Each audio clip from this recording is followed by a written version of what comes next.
Լորվա Օձուն գյուղի Սուրբ Աստվածածին եկեղեցու վերականգնման աշխատանքներն ավարտված են։ Կատարող Լև Գուք ընկերությունն ուժեղացրեց շինությունը ներքին ամրացման մեթոդով։ Նման աշխատանքները չեն նախատեսում ստեղծագործական ազատություն վերականգնողները պարտավոր են գործել միայն գիտականորեն հիմնավորված նախագծերի համաձայն։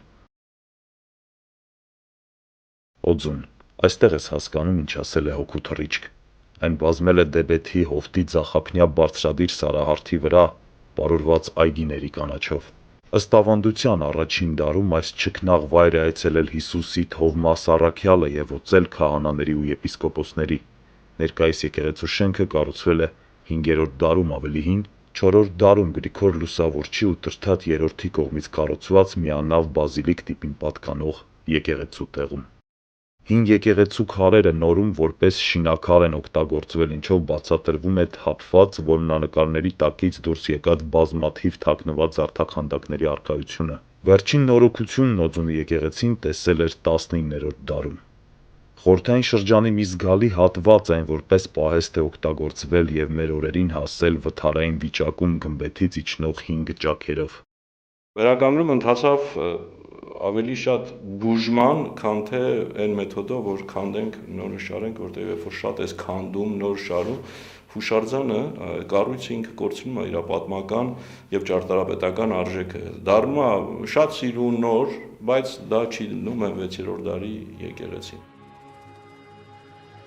15 դար կանգուն մնացած Օձունի եկեղեցում սպառնում էին տանիքին ու որմերի վրա լորվա խոնավ կլիմայի պատճառով աճած բույսերի արմատները։ Սրբավայրը փլուզման վտանգի առջև էր կանգնել։ 2011 թվականին արված այս կադրերը դրա խոսուն վկայությունն են։ Շատ տեղերում շաղախն ի սպառ լվացվել էր։ Սեյսմավտանգ այս գոտում Օձունի վերականգնման երկարաձգումը կարող էր հանգեցնել անկանխատեսելի հետևանքների։ Միջին ուժգնության երկրաշարժ եւ աղետ կգար լորվա թաքուհու վրա։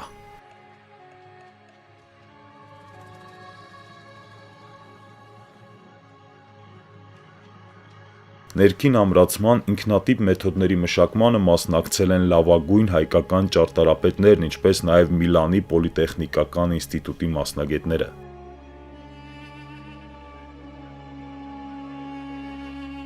Նախապատրաստական աշխատանքների ընթացքում բացահայտվել են 6-րդ դարի քանդակների դրվագներ եւ կղմինդր, հին կենցաղի առարկաներ։ Բացի այդ, վեղարի տակ գտնվել է Գինուշի Շաբովյան եղբայրների միջոցներով 1889 թվականին իրականացված վերանորոգման մասին գրությամբ։ Փաստաթուղթը փոխանցվել է Մատենադարան ուսումնասիրման համար։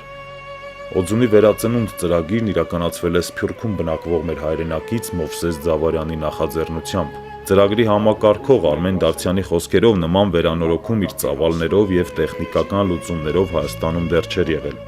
Աջողվեց փրկել եւ ժառանգների համար պահպանել մեր ճարտարապետական գլուխգործոցը, ասում է նա։